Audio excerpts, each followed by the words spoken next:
I'ma get $1 million in the bank. What up, y'all? It's Rap Latte. I'm Torre. And we are back again. This is the second part of the What About Cole situation. If you want to go back to the first video, you can. But let's just wrap this up. Let's just talk about Cole real quick. Like, what do we say? Like, what are we saying about why do people think Cole is not up to par? I don't think anyone thinks that he's not up to par. I think that there is an intense respect for his skill level, the craft, the emceeing.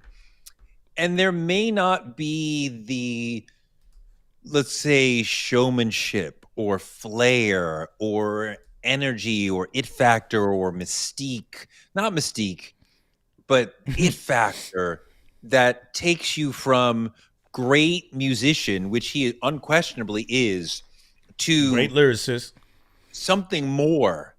And pop culture figure seems smaller, but like Kendrick is a pop cultural figure. He is more than just hip hop. He does. No, I get it. Cole did not transcend rap. I think that's it right there. Cole has never transcended rap, while Drake and Kendrick have both transcended the art form.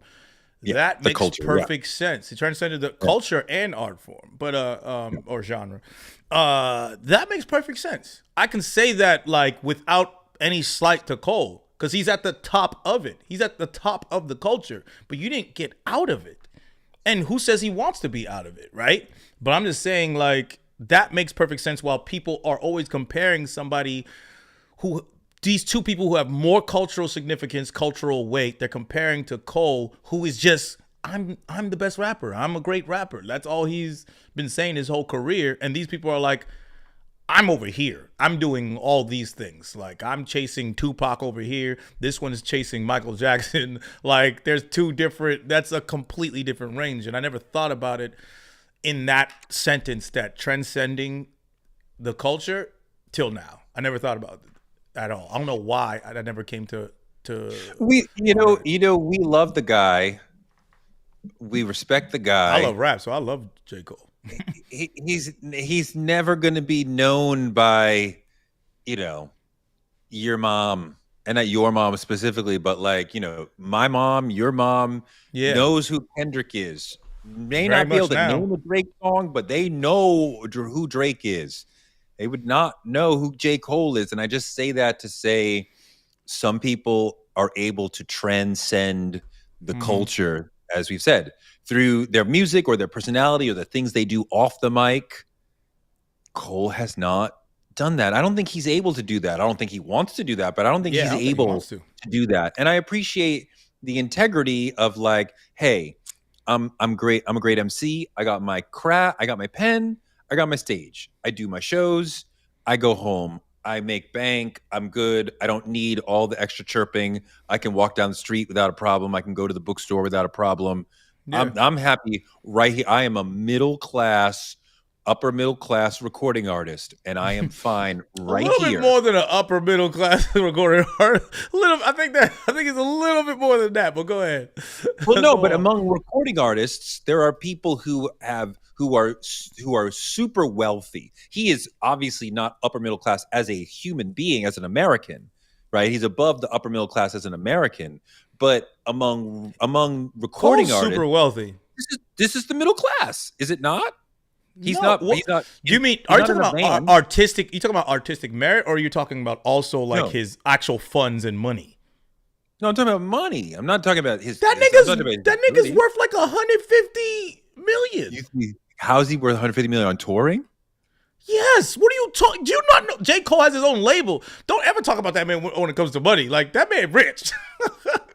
That man, like, when they talk about eat the rich, he's one of them niggas that niggas eat.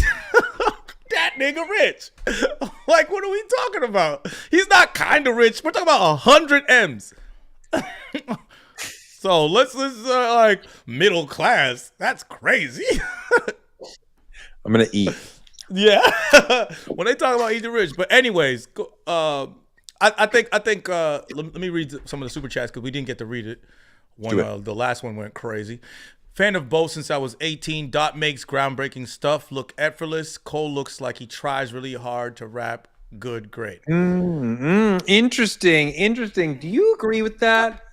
I don't like the idea now, though, of there's been this thing for almost like a decade, and I'm gonna blame Jay-Z when it comes to hip hop, of like looking like you're trying makes it less valuable to people. Like trying hard is a good thing. I want to see the trying hard, and I think people want to see that. But I get what this person is saying. They're saying that it feels like you're trying and not that you are actually trying. So I get that person. We want you to try, but to appear like you're not. I think that has been part of hip-hop. I don't think Tyler Creator appears like he's not trying. Tyler Creator appears and feels like he's meticulous, and every part of it is just layered beautifully, and everything's intentional in that way. I think he's thoughtful. I think he's intentional, but I also think that he gives off this vibe of like, I'm just endlessly creative and I just do whatever. And you would think every time he presses record, it's genius. Of course it's not. I bet all you guys bat 10%. But if you just release that 10%, then to the fans, you look amazing. Because I just released the 10% best shit that I made. But Tyler, of all the people, he's like, even my farts sound good. Like everything that I do, so I'm just zany and nutty, and I just go in the studio and fart on the mic, and it's fucking. I think brilliant. That's an audience perception that happens with anybody who makes music in general. Like, especially how things are done. Like, oh, they just make the music and the song just comes out. But I'm talking about from people actually. If we're talking about the process, you could just hear the music and know that Tyler Creator's trying. Whereas I can hear Playboy Cardi and be like, this was one take of him, yelling into a microphone. So that's what I'm talking about. I'm not talking about like his ability and where, it's like, oh, this just comes naturally. It didn't take the same amount of time for Playboy Cardi to make Pop Out as it took for Tyler to make Sticky. That I can almost guarantee that. Yo. I don't know, but I can almost guarantee that. When I was super young as a reporter for The Source, and they sent me to the Hamptons to interview Chubb Rock. Remember Chubb Rock? Not really. That's crazy. He was. You don't remember? He was an overweight rapper that was a little bit more on the housey side of hip hop than the traditional straight ahead. So he's like, I'm going to make dancey club type records. He's not, I'm never going to battle anybody. I'm not that kind of guy. And he had this super hit Treat 'Em Right, which had a little bit of that club vibe to it. And we're sitting there at his house in the Hamptons, and he goes, I made this album in 2 weeks. And I said, do you think it would have been better if you took longer?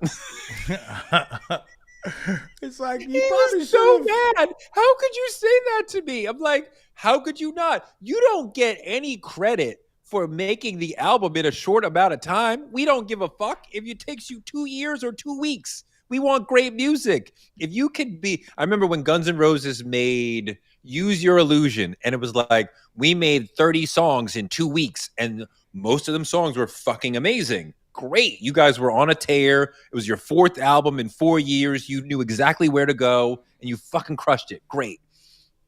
But I'm not impressed that you rushed through and the album was just okay.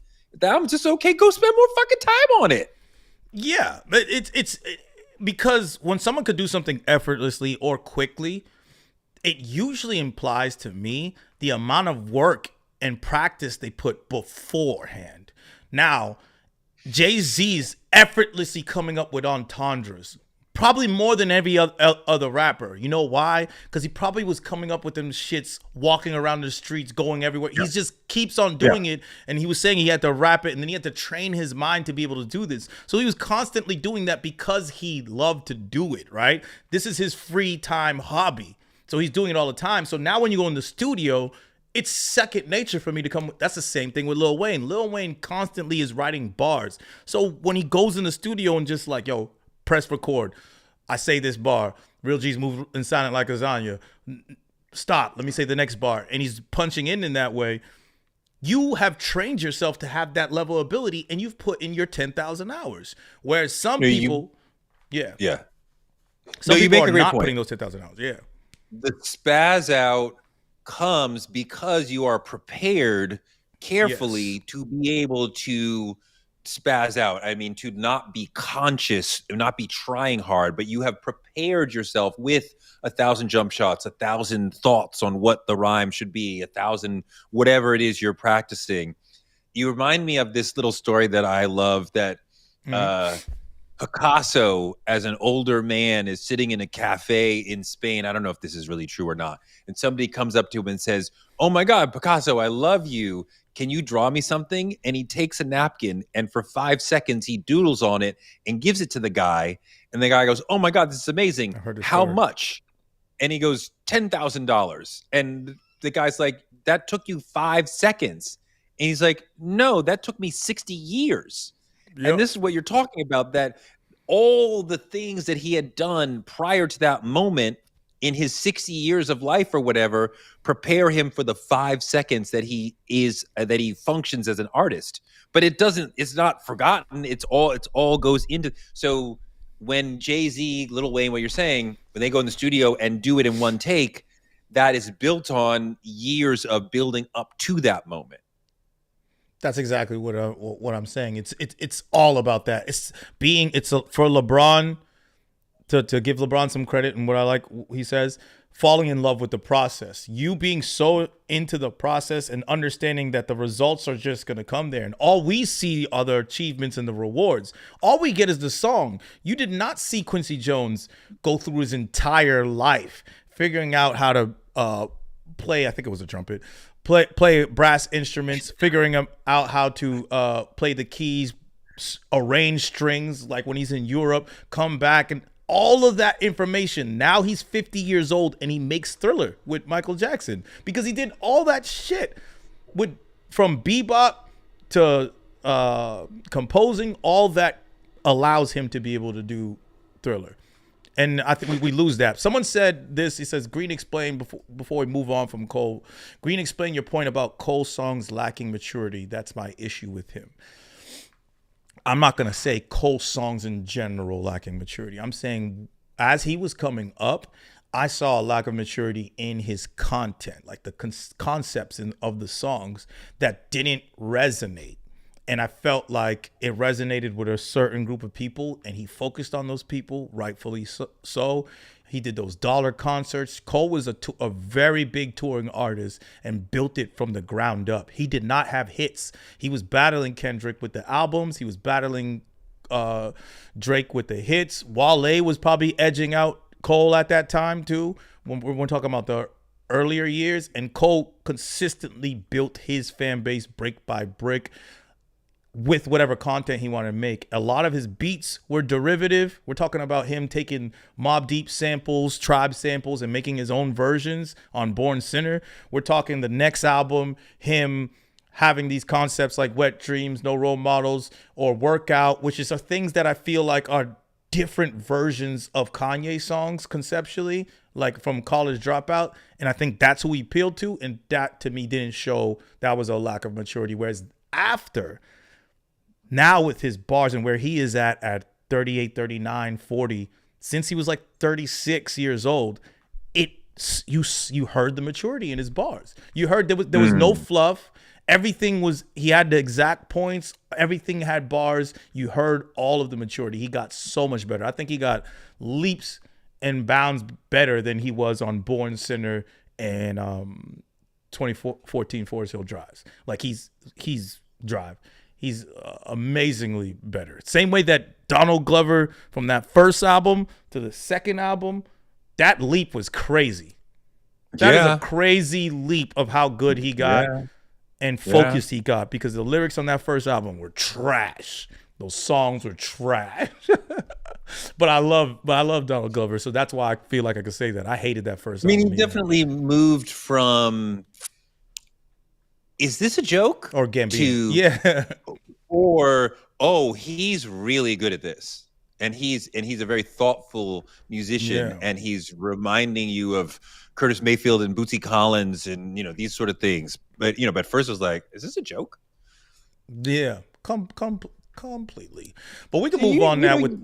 Yeah, you brought up something really, really interesting yesterday as a longtime touring artist. I think you have a perspective on America that most people would not be able to form, because very few people have the experience of traveling around so much of the country in such a short period of time, over and over and over, as you have. Yesterday you said you thought there were 8 countries in America. Now you're saying there's 5 countries in America. Are we sticking with 5? I might go all the way up to 8, but let's explain that a little bit, because people hear this for the first time, they're like, how many countries in America? They're not really getting it. No, it's a great point. I think it's a great point. Yeah. So culturally, things are so different. Like when you brought up the point about the Bay Area being forgotten and in hip, or not forgotten, just more so not championed as they should. I got my A's hat on right now. Yeah. We were talking about the culture. We're talking about the Great Migration, how Black people went over to the Bay and how that develops. And when we talk about what's going on with the different cultures in the mix in the Bay and how certain cultures had to band together, created a different sense of community there than other places in the country, because we weren't as connected going back. And what I'm going to say is, like, there's about 8 different regional ideas and communities that happen within this country. I'm going to say, when you tour, you realize that, like the Northeast, I'm going to go on. What do you? I want to know what your New England what your and Tri-State. I can put them together, but they're very different, even, But I will put the whole Northeast as in the New England area, as well as the Tri-State. But I'm not going to. We have to add a different version for Maine, New Hampshire, Vermont. That is a different place. It's not that mixed culturally. Is it a subset of Group 1, or is it its own group? Let's make it a subset of group. Let's make it a subset of Group 1. But let's just say the Northeast. Let's keep that there. Then you got the Midwest, right? We're talking Chicago, Detroit, Minneapolis, Cleveland. Okay, just the upper Northwest. Midwest, upper Midwest. Okay. I just call it the Midwest. Detroit, Chicago, Indiana. Okay, where soul music came from. Okay. Right. Well, funk. Soul music's the South. Funk is there, Midwest. Okay. Funk, Motown is soul music, so that came from Detroit, right? So, so you have that. Then you have the South as we know it, and this is one part of the South. So I'm calling the South is Atlanta, New Orleans, Houston, Memphis. DC is not the South, even though there is some. Okay, and Florida is not the South. Florida is the Southeast, I would say, the deep South, coastal South. So you're counting the Florida's a different place. Yeah. You're counting. So when you say the South, are you saying is Florida in it or not? Florida is its own place. I'm saying Florida is a different place than Florida is different than Georgia and all. I'm talking about culturally. When you go over there, you're getting a lot of different things. So the top of Florida is more like the South. When you get to the middle and then the Southeast, that's a whole, and the Panhandle's more like you're going to Mobile, Alabama, and you're going to New Orleans and stuff. That's the culture that may mix around there. Like when you go around there, I think, and some people don't consider Virginia the South too. That's why I call it the Middle East. Like DC, Maryland, Virginia, that's the Middle East. Okay, all right. So you're saying, all right. So Pennsylvania, DC, and this is just Virginia, my opinion, guys. Yeah, no, that's fine. Is your Middle East okay? Texas is its own place. Texas is part of the Southwest, I would say. Arizona, New Mexico, Texas. Because Texas is not the same thing as Georgia. The people in Texas are different than everybody in the South. Yeah, but you're putting Texas with New Mexico and Utah and Arizona? Yeah, I would say, because once you go to Arizona, it's like a split between what we call the West Coast and Texas. Arizona is like you take Texas and the West Coast and you smash it together, you get Arizona. So I have to put them in the same places as Texas more so than. All right, we're getting to 8. So you got Texas, Arizona, and that what we're calling that Sun Belt. And then I'm sure you're breaking California into 2. California into 2? I wouldn't break California into 2. No. Because they are on program. Because when it's time to be Californian, the Southern Cali culture is very different than the Northern Cali vibe. Their cultures are different, but they are very unified. California is a very unified place. Like so when it's time to be California, California is one place. California is one place. Right. So California is one, but then you got a Pacific Northwest of Oregon, Seattle, Washington, Portland. Yeah. You're leaving out Montana, Idaho, where there's barely anybody. I'm not there. You were just asking me. Then that's the Mountain West. That's Colorado, Utah, Idaho, Montana, Wyoming. That's the Mountain West. Okay, that's those 9. Are mountain people. Okay, that's right, 9. That's 9. Yeah. And Hawaii is part of America. That's a different place.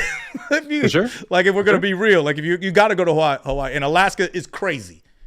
Now, wait, one thing that I have heard from stand-up comedians who also are touring the country, that there's sort of a flattening of the country happening, a gentrification whereby the malls look the same, sometimes the houses look the same, and there's increasingly less of an individual localized culture and a singular national culture, which is kind of boring because you're not really experiencing 6, 7, 8, 9 different cultures. You're really experiencing one national branded culture. Is that your experience?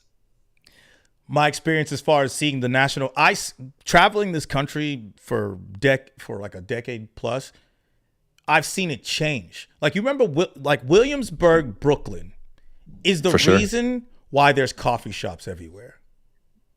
Like, I'm just telling you that right now. The reason why there's this influx of here's what I mean by that.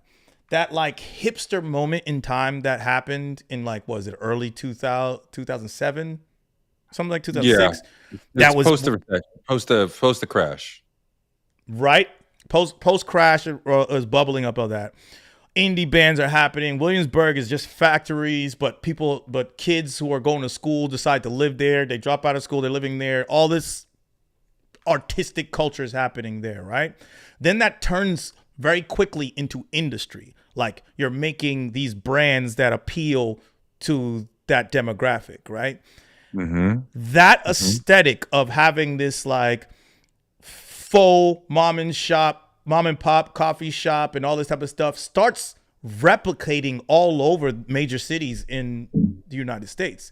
Like they have that same spot in Chicago. Now it's in DC that looks like this. It's like you start seeing that, and now the same brands start popping up in those cities. You're seeing the same shops. This was not like that the first tour that I was on.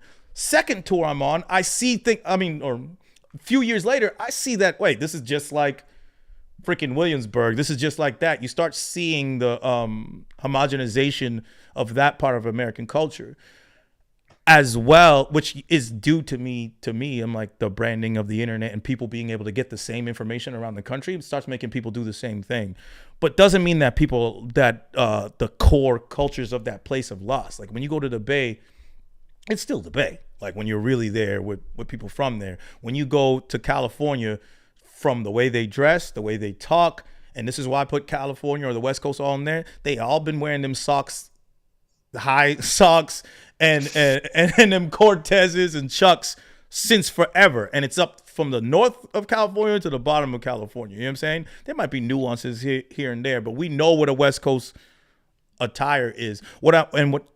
My point is that most people don't go around and seeing these different parts. They don't see the different parts of this culture. So it doesn't make sense how music might come differently regional to them.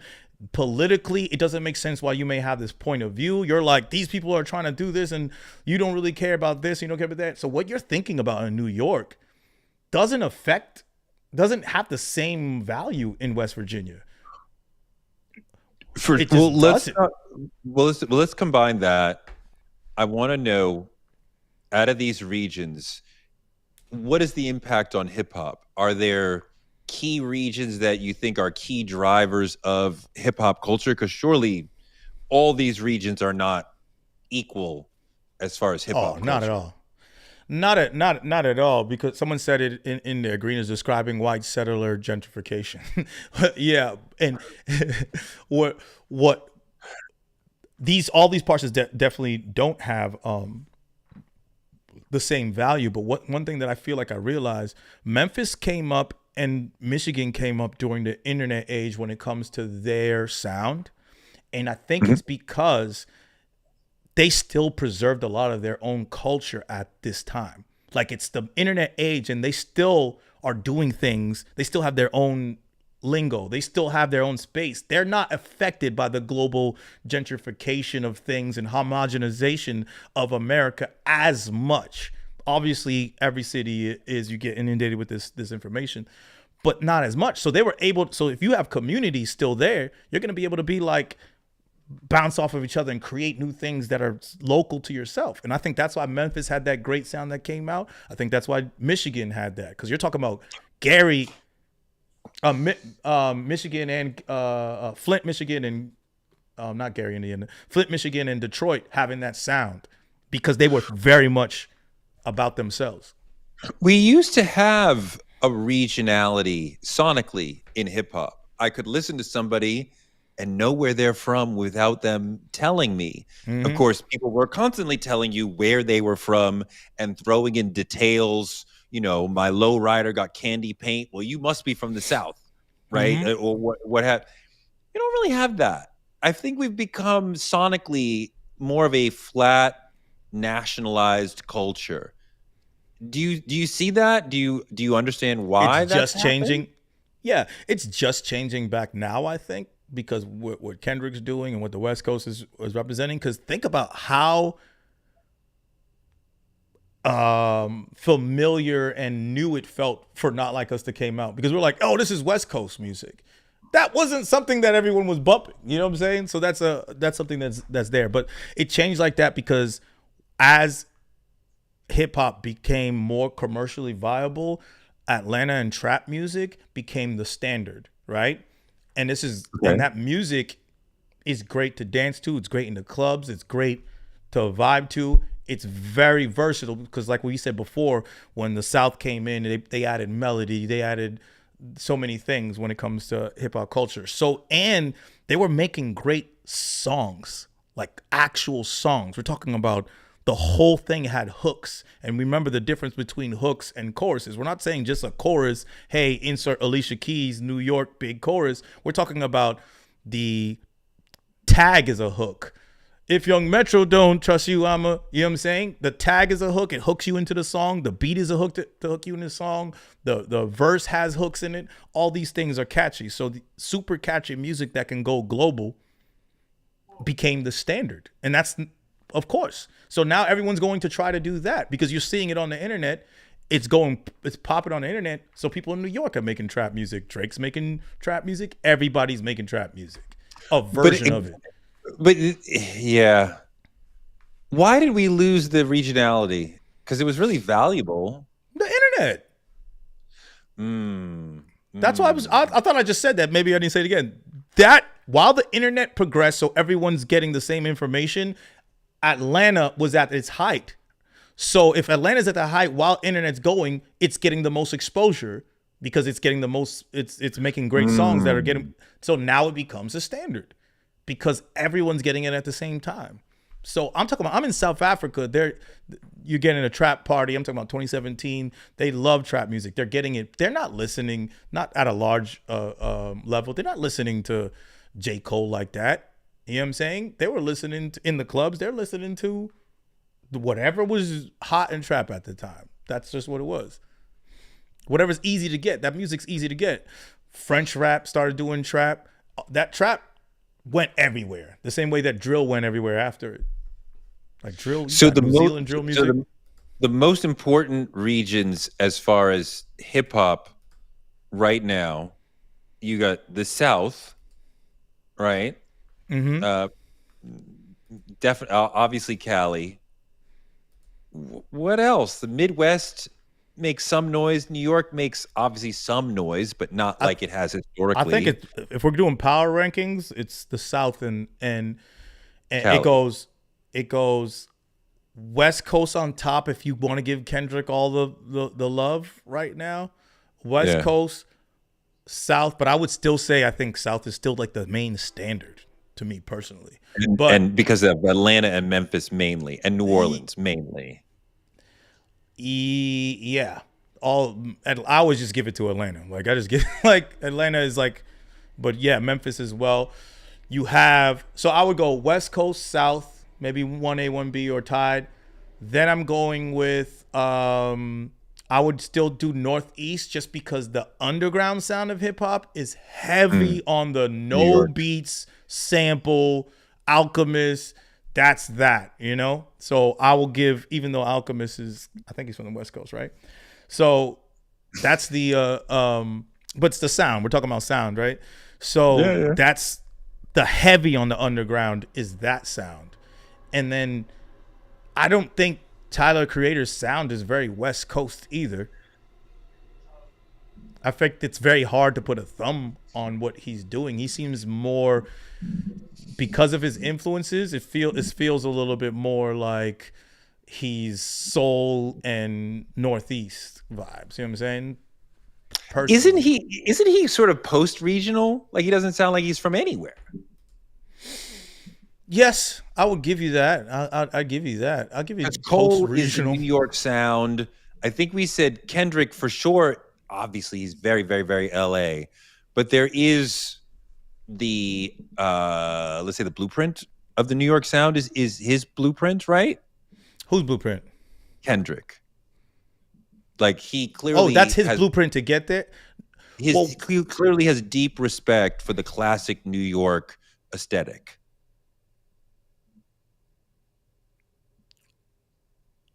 No, we got to talk about the music though. The music has a very huge trap influence. Everybody's. A lot of them. Okay. Cole would be more of a New York aesthetic because if you talk about Born Sinner and all that, Good Kid, Mad City has like trap beats on it, right? Even every single song has like that rhythm, the snares, the clap snares, the kicks, 808s. Born Sinner is him producing his versions of New York East Coast classics. So I would say he's a little bit more that than. If you were an A&R and you had to find the next guy or woman, where would you go? And I don't want you to go. I don't want you to go to the traditional obvious places because you got to find somebody who nobody else would find that's going to give you a sound that nobody else would give you. You can't come to the label with with a copy of what everybody else who's A&Ring at every other label came with. So where would you go? Because I want you to dive into a scene that is hot, but people aren't really understanding it yet. And you're there, you're like, okay, I'm going to grab the hottest person in this scene and we're going to see what happens. This is somewhat biased and somewhat, because I could almost pinpoint how every other scene does. You talking about PG County? You about to say PG County after all that? So first of all, don't ever disrespect PG County like that again. I'm not don't ever disrespect PG County. The whole conversation is premised on you, unlike most people, have traveled the country, and you're gonna say, "Well, but it's where I live." I mean, no. It's not. I have a few answers, but I also want to preface that with, we can say that this thing went New York, West Coast, right? Then it went to Virginia in that Middle East area without people really knowing sound wise. Early 2000s is Pharrell and Timbaland. Period. Missy Wait, Elliott. what do you mean? When you laid out a history, you didn't mention the South. The South came up. I did. Before Virginia. I literally just said New York. You said No, New York, South did not come Cali. to Virginia. No, first of all, Virginia is the South, but South didn't come before Virginia because Timbaland and Missy. Missy and Pharrell, that's the 90s and 2000s. The true South takeover is at 2000s and over. Outkast exists, but South did not take over with Outkast. The South got something to say was in the 90s. Outkast existed. You think that the South took over when Outkast existed in the 90s? Well, you're saying two different things. The takeover. No. I'm talking about the takeover. Yes, we're talking about the takeover, the sound changing. But you described the New York came, then LA came. Yeah. Yes. And then the South was like, we're here too, niggas. What's up? And that was deeper South. You're saying the South. No. You're saying the South as the way that I'm talking about the regions I basically just made up and described, right? This is my opinion about the regions that I made, the 8 regions. Yeah. I'm giving the Middle East its own space, right? Okay. 8 or 9.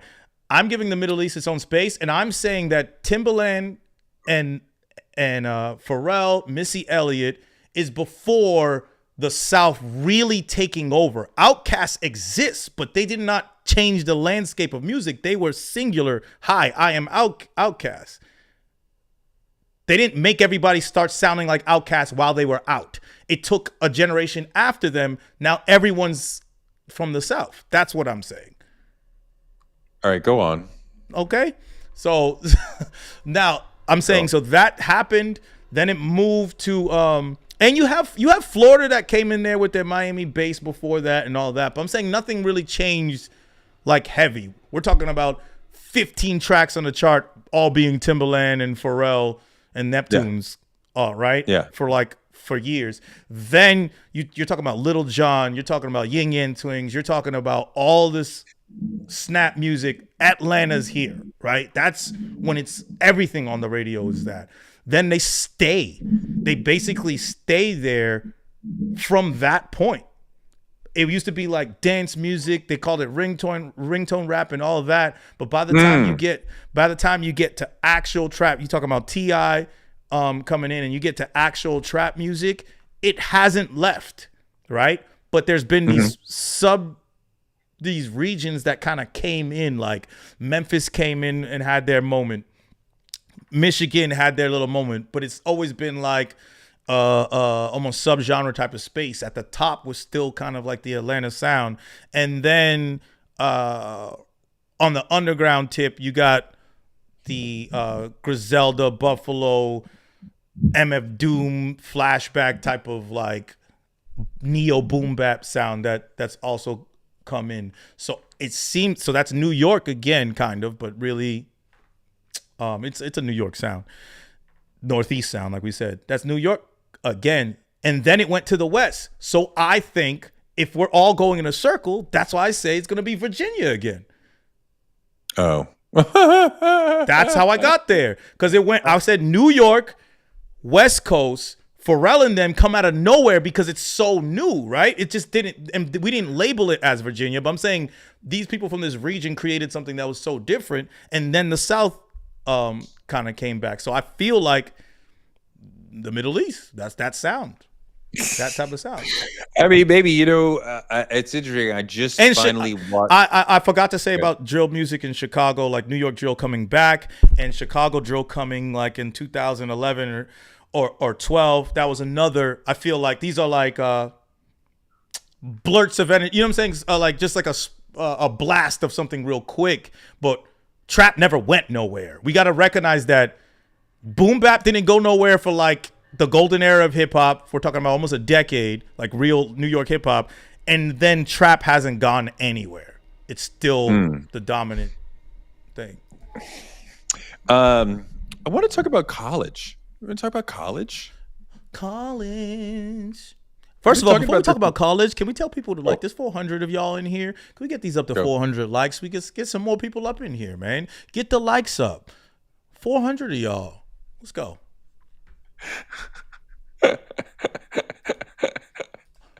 Are you talking to people who aren't here? Like, what are you talking about? Maybe like, I don't know. It's like, let's get more people in here, but they're not here. If you like it, then You old and don't understand what I'm saying. The people here understand. Here's what. No, there's 400 people here. There's 157 likes. Those 409 people need to click on the video, click the little like button. Once those numbers go up, new people will come in. So I told you, help me get more people to this live. That's what I just said right now. You freaking OG.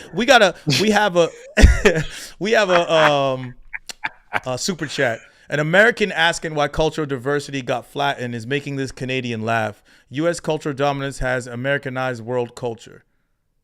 100%. Okay. Yeah. 100%.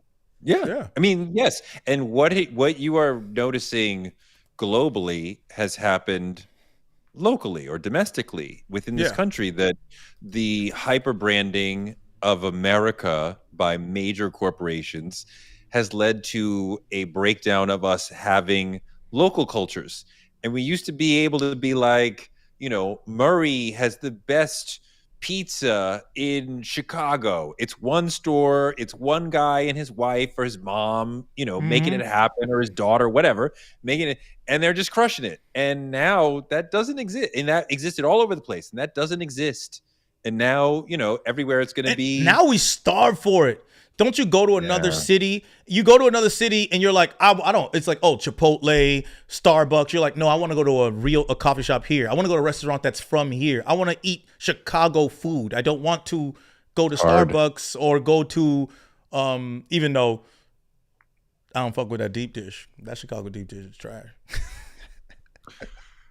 I am so sorry. I'm so sorry that Green's taste buds are so whack. He does not speak for the show, because I love some deep dish. I'm a New Yorker who has deep respect. You think deep dish is better than New York pizza? I do appreciate I'm not going to go better or worse, but I do appreciate the thickness and the audacity of a great deep dish slice. Yeah. I feel you. But anyways, let's go back to more serious topics. Let's talk about college. Pizza's very serious. Pizza's very serious, and I don't want to hear anybody hating. We started talking about this yesterday. There's a dearth of black men attending traditional 4-year liberal arts colleges. 19% of Howard University's students are black men. So there's more non-black people at Howard than there are black men. And that's just one example of just black men not go. And we're not blaming black men. We are the last people who are going to denigrate black men. We understand this exists within a long-term system whereby a lot of black men are not made to feel comfortable in the school system altogether. We get kicked out of school in preschool more than anybody else. Black boys are not predisposed to be bad, but the power system above is predisposed to see us as bad or dangerous. So we are getting kicked out of preschool. We are getting sent to the principal's office. We are getting disciplined in school more often. We are also suffering a social penalty for having better grades. Black kids have fewer friends. White kids' studies don't show that. So there's all sorts of penalties and all sorts of ways that the system is telling you school is not for you. Also including a lot of black people, white people as well, go through their grade school and high school education without seeing or having black male teachers. That leaves a lot of black male students feeling like this is not for me. They're not seeing themselves reflected in academia. So they don't understand how that I need to go there or what it gets. Now, I want to talk about this a little bit from the experiential standpoint, because the statistics are interesting, but you could find the statistics wherever. My college experience at Emory in Atlanta was extraordinary for me and life-changing and transformative for me, and drove Emory in Atlanta. Oh, okay. That I just said that. So try to. Oh, my bad. I'm just fucking with you because I did that to you. but it helped me understand better who I am. It was a spiritual experience, and not in any religious way, but in a way of exposing me to hundreds, thousands of like-minded young people and intellectual professors who were all having ideas and conversations and trying to figure out who we are, what we think, and what we believe. And that was so powerful for me as an individual. You are not going to have the same experience at other sorts of schools as far as stirring up your spirit and helping you become who you really can be, like elevating you to become the best person you can be. And I remember freshman year, first semester, this professor who was freaking awesome, taking us through I Know Why the Cage Bird Sings. And the conversation that day, I walked out of there feeling like I understand the human experience a tiny bit better because of what he just told us in that lecture. And it wasn't like I'm going to write this down and repeat it back for the test. I have learned more about what it is to be a human being. And I am a slightly better person for having heard that. And that sort of interaction with the self and the improvement of the self is deeply possible at traditional colleges in a way that you cannot really access if you are self-educating or if you're going to other forms of secondary education, which are much more focused on learn this specific thing. Two questions I want to ask. One, I want to ask, like, you made a video about this on TikTok. You guys make sure you follow Tour Ratio on TikTok. A lot of people replied to it, so I want to hear how people responded to it, positively and negatively. It's a great question. And I also want to, I also want to. It seems like when you're saying that, you're like, this is what you're going to get here that you won't get at like vocational trade school. I think some people, and it's in the comments a little bit too, some people could take that as in like, oh, we should not go to those places. When I do feel like we actually do need to go to those places, like vocational trade schools, and a lot more than we are. Society needs people who will do the honorable and important work that comes out of vocational training. We need people to be able to fix things and do the things that are learned in those. So no disrespect. We need people to do those things. No society could survive. We do not need, the Black community does not need 60, 70% of our men going to vocational training, because vocational training in most cases will lead to you. Is that the statistic? Is that the statistic that they're actually going to that? No. I don't know that. I don't know that. Oh, okay. You're just saying that since you're not in school, you're like, oh, they must be. Because to me, I feel like people are not in school and then just not doing shit. No, I think that the like they're just. I know we are seeing a rise in Gen Z men and Black men choosing trade school over traditional college. So there's a rise. I don't know that it's 50 or 60%, but I don't think that this means you finish high school and you sit on the couch. Everybody's got to do something. Many people are working. So I think a lot of I don't know that it's 60%. But if you could work without going to any of those like trade school. You could work without doing any of that shit. So I don't know. Burger King will hire you, but you'll probably be doing something minimum wage, probably. But if a community had 60, 65, 70% of its men, or either gender, but men who typically are able to earn more than women on a job for job basis because of the wage gap. If most of the community's men choose vocational training, which studies show it's clearly vocational training, you will probably make significantly less than a white collar job that comes out of having a college degree, to say nothing of the jobs that you have access to after you get a graduate degree. That's a significant amount of money, potential wealth lost for the community. I'm not saying each individual needs to choose a liberal arts college. I'm saying when the community looks and sees a lot of men are choosing to not go to four-year colleges, which is the way that an 18-year-old generally can set themselves up over the long term to make the most amount of money that they can. So then if a lot of us are choosing vocational, then a lot of potential wealth that could come into the community is being lost.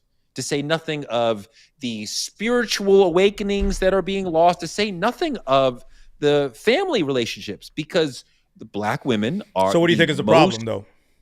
Well, a lot of things. Hold on. Black women are the most degreed demographic in the country. And I believe Black men are the least. So it becomes more difficult to make those familial connections when she's, degreed up and middle classed up, and the men who are vying for her attention are not.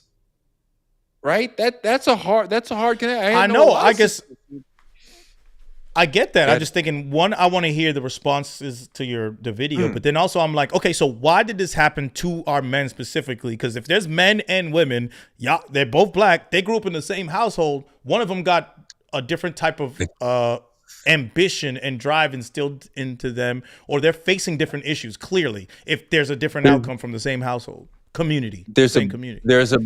There's a really smart brother named Garrison Hayes on TikTok. I think he's with Mother Jones. He's with one of the great intellectual publications, who made a video in response to mine talking partly about how being a Black male can be a double minority, especially in an academic context.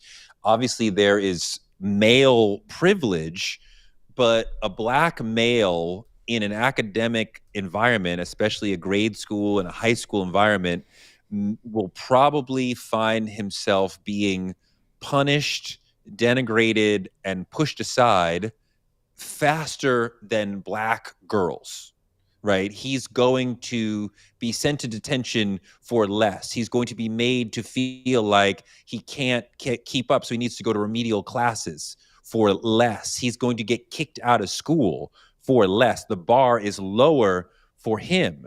And I also think for a lot of families, there may be a sense of, if we're going to push the kids to make money, we need the boys to go make money, take care of them or take care of us, or contribute faster than the girls, perhaps. So maybe they're saying to the girls, you can go to college, but the boys got to work. Or maybe the boys are saying that to themselves, that the women are understanding, I need multiple degrees to help me combat racism and misogyny as I go through my career. Whereas the men are saying, school sucks, fuck that shit. I don't see any example of myself, going through this and having success as far as being a teacher or whatever. So I'm going to do what's getting me money right now. Going some vocational training. I'm going to get money right now. I'm not going to go into debt. And that makes sense short term. But for a whole community, I'll have most of its men making that choice is very economically dangerous over the long term. I hear that. So, but I'm thinking about just like all of because you said it's a double minority negative. Double minority by being a Black male in these school systems, and probably like statistically you could prove that, right? So, and there's the school to prison pipeline. You might be an energetic kid, and now you're on ADHD, or you're in the special class, and also you're a Black male with energy or anything. Now you're acting up, and like you said, you're in trouble as a Black male. So that's a different type of threat to a teacher versus, and anyone that isn't like, I'm 6 feet, I'm like 220. Any elevator I'm in, it opens. Whoever's on the other side does this. And whoever's on the other side is like, huh. And that's just because me standing there being me. It happens all the time. I don't even take offense by it at this time. So it's like, oh, I do.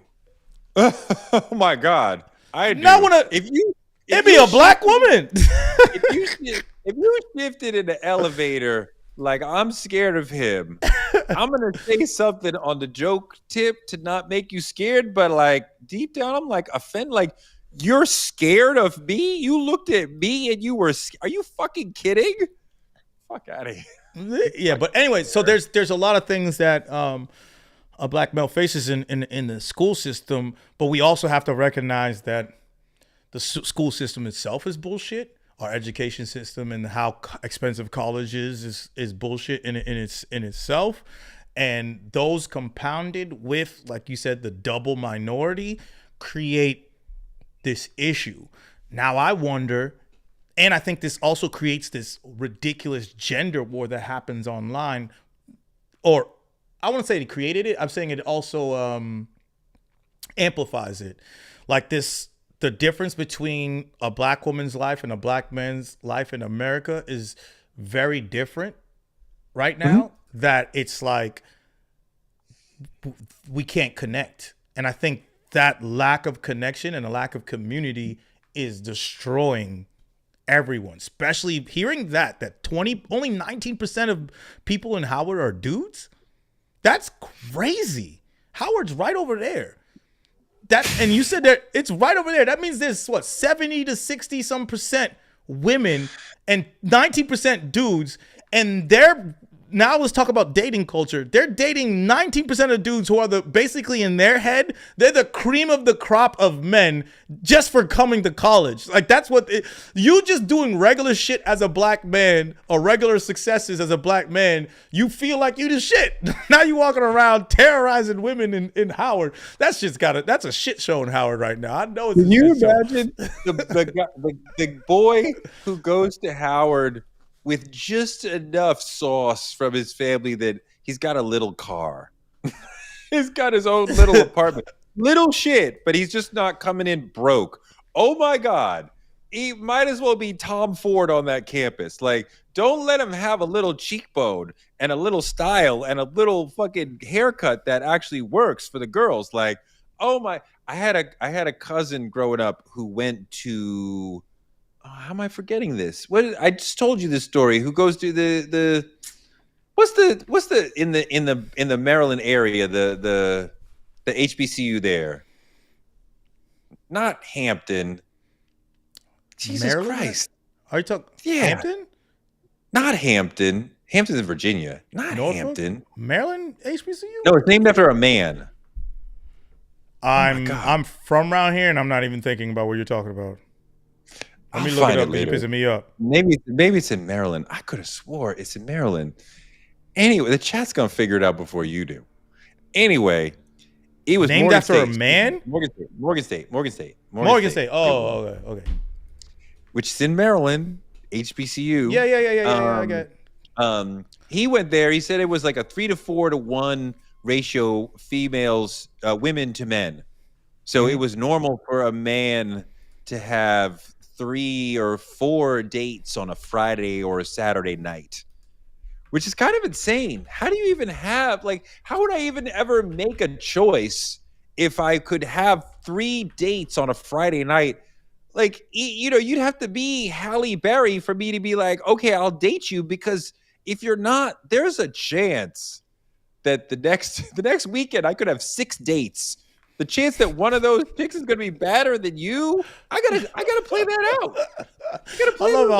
I love how silly we made this serious problem. And it's like, you know what? I'm the shit because I go to college and I got a car, got my own apartment. No, but but it is true though. I think that it amplifies a lot of issues, and then there's resentment from the other side that you see it online, and it creates more of a cycle of us hating each other, which is just another problem that you're putting on a community that needs to rebuild and strengthen, which we got to figure that shit out. But I mean, you asked me about the responses. A lot of people are defending the choice to go to trade school. And I think there's a fundamental... Why is it a battle between the two, though? Well, here's the thing. I think that there's a fundamental misunderstanding of just conversation sometimes, that when these big ideas come up, people resort to, well, let me explain this for the smallest number of people. And for some individuals, trade school is the right answer for any number of reasons. Financial, intellectual fear of college, intellectual, whatever it might be, right? There's many reasons why that is a good choice. So people are like, trade school is a good choice for some people. You also might have a skill set that a lot of people don't have. Like, I doubt you could do your own plumbing, right? Right, because I haven't been to trade school, but 100% that trade school is the right choice for some people. But I'm not talking about this from an individual perspective, and I don't think you could even understand it looking at one specific person. We need to have a bird's eye view. And if you look from 4,000 feet up at one person going to trade school, that's fine. That doesn't even affect the whole conversation. But if most black men in the generation are going to vocational school and not going to like 50, 60, 70%, that's going to be a long-term problem because they are not going to make as much money as they could have if they had gone to liberal arts colleges. So as the generation gets older and older into their 30s and 40s, they're going to see we have less black collective economic power than we would have if more of us had gone to liberal arts colleges. And that affects your political power. The only thing that I would like to say as the generation that got duped by college, like... You didn't get duped? I did get duped. My camera just went. I got duped by college. You remember Occupy Wall Street? Why do you say you got duped by college? That was an exaggeration, but I don't want people to really. But what I'm really trying to say, as we focus on your visual, is that bring it on.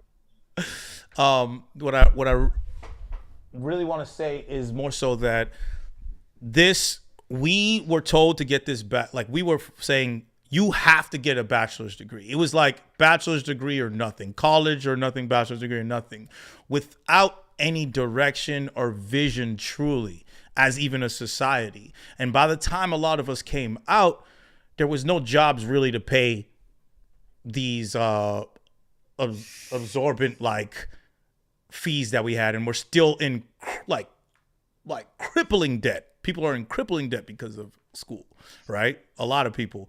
And they went to school and they might have got some degree that doesn't even really help them in the real world because they didn't know what they wanted to do with all that. And I think that comes from a direction when it comes to high school and middle school. Instead of just using the catchphrase, you got to go to college, you got to go to college. Why? Like, what is it for? And what do you want? How are you going to use college to become either what you want or where you need to be in life? It wasn't that. It was just like a catchphrase. And that's why I think is harmful is the marketing of it. I don't think that actually going to college is an issue. I think that the way that as a society and a community we marketed college became harmful because it was so simplified. Just go to college because you're going to learn, you're going to earn more, you're going to learn more. That's not no. Like, what do you do? People don't even understand loans. Yeah. Kids go to college, get loans, and don't understand how that works. I understand that. I mean, it's extraordinarily difficult to make these massive longitudinal financial decisions at 18. Do I take this loan so that I can go to college because I could never afford $60,000, $70,000 a year for college? So I'm going to be paying this off for 10 years. That sounds like an incredibly difficult conversation. Now, most people who are 18, 19 don't understand. If you take that road into debt, into college debt, when you are 30, 35, 40 years old, you will be making a lot more money than if you did not make this choice right now. That's too much information. That's too much conversation for an 18-year-old. A lot of times look, the ability, I have teenagers. The ability to communicate with them is very limited. Generally, we only have a few seconds in which they are paying attention to a serious message, and then they are not listening anymore, right? And like the length of time it would take me to explain why you need to go to college, 15, 16, 17-year-old, it's probably longer than your attention span. So I'm just going to break it down to you gotta go to college. And that's not good. I don't think that's good. I hear you. I existed in an environment where there was no thought of not going to college. That would be shameful. That would be unthinkable. Even taking a gap year would be unthinkable. You go to high school. Not going to high school would be unthinkable. Then you go to college. Maybe then you go to graduate school. Probably. But like I think we need to put it into people's minds of like, absolutely, you need to go to college. If some of them get there and they say, I can't afford it, or I am just not ready, and I need to go either to vocational training, fine, or one of those secondary steps that helps you get ready for college, commuter college, community college, fine. Like, you need do that, junior college, do that, and then go. But like, I'll be honest with you, that doesn't sound like great advice. You gotta go. Look, I understand that. Like, the simplicity of that is not good. I grew up in the smallest generation that we have had in the modern era, right? The boomers are gigantic. Millennials are they're either almost the same size as boomers or a little bit bigger. Gen Z is also huge, but they're not. We're not going to talk about them today. So for Gen Xers, because of the number of people in the generation, the number of people who needed scholarships, the number of people who needed slots in college, the number of people who needed jobs coming out, it made sense for our generation. I understand that millennials, a gigantic generation, the math didn't make sense for a lot of people. A lot of people said, going into debt to go to college does not make sense for me. And for many of those people, they've found alternate paths. The alternate paths are harder. I would absolutely encourage everybody who can go to college for your intellectual development, for your spiritual development, for your social development. College is a massive, important, life-changing experience. That part right there is not enough to sell it, and that's the problem. It's an important life-saving experience, not a good selling point. The point of statistically, the people who go here, they get more money. That needs to be said. And then explaining what a fucking college loan is to a child and how it's going to be there for the rest of their life is a very important thing. You thinking that you shouldn't explain that is crazy because they're doing calculus. They can figure that shit out. They can't know. They can't know. They can't know, and they can't. Yes, they can. You can't see the future to understand that you need this degree so that you're later going to be able to get job. What I'm talking about. Not that part. I'm talking about the loan, the severity of you taking out $100,000, which you're not going to make for another 20 years, on statistic. No. I got my loan paid off. I think it was 29, no longer than 30. How much? A lot of people are getting their loans. Your loan ain't like our loans, and not like the kids' loans now. What are you talking about? These kids' loans are $60,000 a year. I'm being exaggerating, but I'll check the average. Yeah, look! You're exaggerating. I did. You're exaggerating. I did. It's difficult to explain this sort of math to the children, right? And an 18-year-old, 17-year-old, the child. And I got to have you focused on, I want to go to college. I see myself going to college in 9th grade. If you're thinking maybe I go to college, maybe I don't in 9th grade, that's difficult. I, as an adult trying to steer you in the right direction, we've already made a mistake. We're already seeing red flags. I need you 9th grade to be like, we are definitely going to college. There's no thought about anything else. And then you're going to work in high school to effectuate that. But like, schools aren't accessible to everybody. Schools aren't accessible to everybody. Those college loans are up to like $8,000 a year. And that's the average because of how many different type of colleges they actually call colleges now, right? There's so many different colleges that they call that. But I'm saying like real, I go to live in the school type of school is going to be way more than that, right? On a yearly basis. Because you're living there, yeah. Yeah. All that type of stuff. Now you get out of that school, you're only making the same amount that you were making when you got out of school, or people made when you got out of school, is the same amount they're trying to get these kids for now. And everything costs more. So that's not good. There's an actual issue here with the universities when it comes to that part that needs to be described and understood by kids. And that's what I'm saying is very important. I get that you're saying that, oh, my kids teenager, they're not going to get it. They can't understand. They can't understand. I would have. Could you You couldn't. No, you couldn't. You couldn't have either. I couldn't have. Nobody could. I could also try to explain. Understand to you, loans? You not understand loans? Yeah. Do you know what I'm saying? Yeah. Understanding loans? No. Okay, we're in two different places. Really I'll agree to disagree. Well, when you're 18, here's part of the thing. You want me to further explain? Yeah. When you're 18, you probably have never had a job, right? They're not me. Certainly what the hell are you not. Talking about? I've been working since I was 15. Are you the only person in the world? Most 18-year-olds have not had a job, and they certainly have not. Most 18-year-olds have never had a job that they needed, right? Like they don't have a parent who's taking care. My kid has had a job here and there. My daughter does a lot of babysitting, but like she doesn't need to do any of that. She never pays a bill. Most 18-year-olds don't have to I like understand what it is to what? I like my polls. I want to know if most 18-year-olds have no idea what it means to get a check and have to pay a bill that they don't want to pay. Yeah, I see that. I see that part. All that sort of shit. So now that person who has never experienced money in that way, I have to explain to you that in 7 years, you'll have a small job and a bill and other bills, and you may be able to get a bigger job, but you may not. So this is going to cut into the amount that you can save for the future. You can't understand it. All of that is completely abstract to you. You have no idea what I'm talking about. And again, you're expressing a problem. Hold on a second. Hold on. I realize one thing. Here's one thing. 30. You're expressing a problem, and I'm talking about a solution. You just said most 18-year-olds don't have a job. Listen to this. You said most 18-year-olds don't have a job and they can't understand. This is a problem. I'm telling you, that needs to be fixed. I think it's ridiculous for an 18-year-old human being to not understand the severity of what a loan is. And if they don't have the attention span because they're on their phone too much, that's a problem. No, it's not their phone.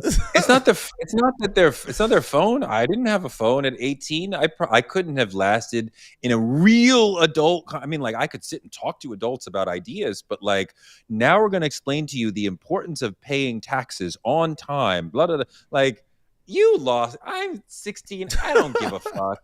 The realities of being a salaried wage earner and the challenges of current and future bills as you're trying, like all that shit that adults are used to, children have never even experienced that. So I have to explain. Adults can't even get that. Adults can't even get that shit. To my point. So you want me to explain to an 18-year-old? That's an issue. Yes. People are. My point. A 14-year-old really needs to understand that a 14-year-old who's never paid bills, Tori. Listen, hold on. Has to understand what it's like to add you're in this loan. You're accepting of the problem. You don't understand. No, you're upset. I think that you are accepting of the problem. Two things need to be fixed. Either our schools need to not cost what they cost like other countries so people could actually get educations like almost every other country. Either that or these kids need to understand what they're getting themselves into, because this is the trap that they're getting themselves into. That's all I'm saying. That's the issue. Yes, it would be wonderful if we could make school cost less. And we do try to do that. There is a system of state public colleges that you can go in-state for, to an NC State, to a SUNY in New York, to in California. What is it? In California, CUNY, that's New York. That's the city of New York. There's state colleges in every college that will generally take most students who live in the state, and the tuition is far less than it would be if you go almost anywhere out of state. So we are trying to offer that opportunity for working class, lower middle class people. I mean, well, yes, it costs. Yes, it costs money. I mean, but I mean, a lot of it's much more affordable if you approach it in that way. That I live in North Carolina. I'm going to NC State, or I believe UNC is the same, also a state school. But I bet NC State will cost you a lot less than UNC, and you'll see that over and over and over in all the states. So we're trying to do that. I think as a society, we got caught off guard by the millennials being so much larger than any generation beside the boomers. And that threw off the entire college algebra, right? The college to work algebra. So you had a lot of people saying, people didn't get thrown up by the number. The fucking boomers kept all the money. They had nothing. They just wanted to keep hoard the money. No. There's a certain number of slots in colleges and in workforces. And when this gigantic number of millennials showed up for college, it was like, whoa, the system is overwhelmed. But we took care of them. But when then they showed up to be like, well, now we want to work, the system was overwhelmed. There are not enough jobs for all of you. And a lot of them were like, this system sucks. I am stuck living in my parents' house because I can't afford to buy a place, because I can't get a good enough job to deal with my college loans. I understand that. And it is a shitty system. There's not a simple solution out of it. But, there's not an easy solution out of it. And I don't think that we as a society have figured out yet what to do. You're like, what are the solutions? I don't know what the solutions are. Oh, I understand what the complexities are, but it's not just kids need to understand. Like, I think that's part of it. No, I think that's a part of where I'm talking about within the system that we are in now. The solutions are really up to how our government and our schools work. That's really would be the help us out, right? But you're saying that's, we have so many issues with that. These are for-profit businesses. I would love it if we had canceled millions of people's student debt. That makes all the sense in the world to me, and it's good for the country. And it probably would have been good for Biden. I would love to see stuff like that happen, but that's retroactive. That doesn't help the kid who's showing up this year saying, well, I want to go to college. Yeah, education helps them. That's all I'm trying to say is right now, you being like, just go to school. Good luck with that.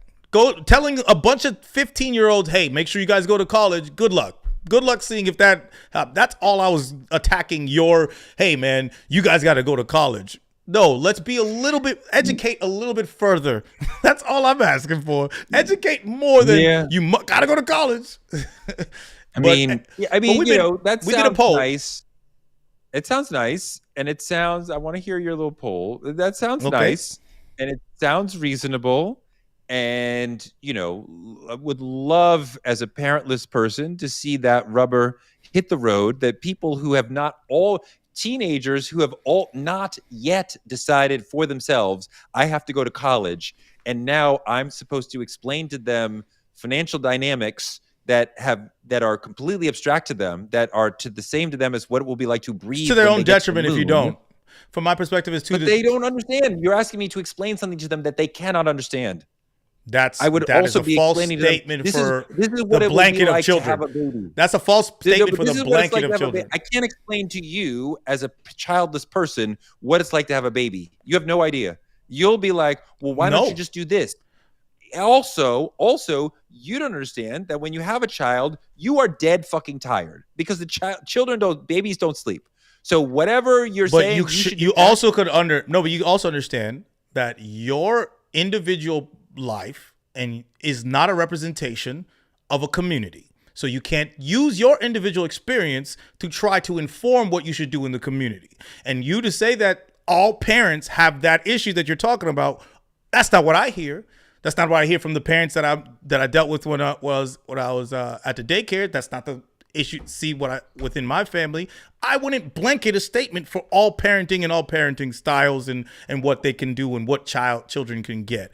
I would say that if another society, I see more children being more advanced in math, more advanced in comprehension and all these things. What's the issue here? That means there's an education problem from a lower level. If these children over there are doing something. That's all I'm saying. I think there's a vast difference between being able to understand, high level geometry, whatever it is, algebra 4, whatever. Yeah. Okay. All right. You got it. It's not as simple. You got it. I'm agree to disagree. It's not as simple as you're making it. There's a lot of dynamics in that conversation that the child cannot understand. Alone. Just can't. I don't know what children you're talking. Do they understand dollars? $2 equals $1 equals $1 plus $1 equals $2. But they're on welfare. My children are on welfare. They work a little bit, but every dollar they get from me. So they don't really. There's no sense of loss. Not every child. No sense of like, I don't want to spend. Let's get to the poll because we're going to agree to disagree. We're extending this. Spend it on that. Like they've never had that conversation internally. I don't want to spend my money because I want to save it for X. Because Daddy will always take care of them. I need some pants. I need some dinner. I hear you. Never I hear understand. You. And that's an individual experience. I got you, but that's an individual experience that you can't pay. They can't understand that. It's totally foreign to them. And you're talking about but you're going through your. I just want to flat this out. That's an individual experience. No teenager can understand what it's like to be an adult dealing with the financial ecosystem of an adult. No child can understand that. That's not my personal experience. No child, maybe you'd be like, oh, Jay-Z he was running a corporation when he was 16. Like, fine, whatever. But like children who live in a stable home where parents are taking care of them financially, they don't have any idea what then that's the problem. Take care of themselves. But I'm saying, then that is a problem. They should, if we have this problem, they don't. They don't need to understand that. Let me talk. You said your point a million times. Let me say one thing. You said your point over and over again. I think the chat they're saying please stop touring. So let's just stop. I'll let you go. All I'm trying to say is, one, I completely disagree with you, but that's fine. Let's move on from that. The thing that I'm trying to say is that if it's not going to be more affordable for the average American, which is up to the universities and the colleges, if that's not going to happen, and we have an issue with us being able to afford it and loans and things like that, I'm saying communally, that education, financial literacy needs to start earlier. That's all that I'm saying. And you're saying it's impossible for a kid to ever learn. It is impossible. Financial literacy. We did a financial literacy class with our kids that one of the brother parents set up. Let's get all the kids on Saturdays to listen to this sister who's a financial expert to explain. And she tried to explain. I could see 5 minutes in, the kids are like, we're not listening. You can't force them. Like, it's cool. It's cool. It's cool. You know what it is though? Like at some point you'll have kids, and at some point, like 15 years from now, you'll be like, yo, dog. Remember when we were having that? Nigga don't say, I'm sorry I was wrong, but I'll call you later. And be like, yeah, nigga, now you see what's really hood. Wait, did you read this chat? Let me read all the chats before we leave. Sup, guys? I just wanted to say that I've been binging all your videos, but I have a question for Toure. When you say teenage, how old are we talking? I'm sorry, I just saw the interview and realized it was Toure. Yeah, famous. Dog, I was on the beach in Jamaica last week, and this Rasta was like, do I know you? I'm like, yeah, I work in TV. He's like, yeah, okay. And then he doubled back like 10 minutes later, like, when you say teenage, that's like on my tombstone. Like no, that's forever. I love it. I'm not mad at it. That is forever. College talk. What about J. Cole? Was he too boring? Oh my God. Oh my that's God. Crazy. I like how that's a brilliant flip. Chat. I like that flip. I'm not mad at you. Elevator door opens, and when they get startled upon seeing King Green, Green says, peekaboo. That's facts. You should. Peekaboo. That'd be hysterical. You just start rapping peekaboo in the elevator. It's the parents' job to educate their kids, and a portion is outsourced to schools. I believe parents aren't involved in that. No, that's incorrect. Parents are not educational experts. Educators at school are educational experts. Parents cannot be responsible for educating their kids on the full array of things that they need to know to go into the world. Educators should be in charge of education, not parents. And this is a key political difference that we have been arguing about in this country. The right wants parents to be in charge so that they can constrain the things that we are talking about educationally. That doesn't make any fucking sense. That's not academic freedom. We should send our kids to school. If you trust the school, let the school do its thing. You should not be micromanaging the kids' education. You shouldn't micromanage the kids' education, but you should definitely understand it. I think people. You can try. I don't understand the math that they do. They don't even do math in the way that understand what the purpose is, not understand every single thing that's micromanaging. I'm talking about. I understand the purpose of a liberal arts education. I understand the purpose of a liberal arts education as somebody who dropped out of a liberal arts college. Because when I was, let's get to one of the chats. Hold on. When I was a junior in college, I said, I don't understand how this leads to a career, so I'm leaving. And there was nobody on campus who could explain the game to me like I can explain the game to myself. What they were doing was saying, here's a wide array of subjects. You need to be able to learn and think in this wide array of subjects that has different languages. What that will eventually do is teach you how to teach yourself. Anything you want to learn, mathematical, scientific, sociological, psychological, you can teach yourself. That point. Because you've already been in an intellectual gym. Why do you feel? Hold on a second. Can I ask you a question? This is very important because you're just reiterating things you said like 8 hours ago, and it's an hour and 20 minutes. So I have to cut you.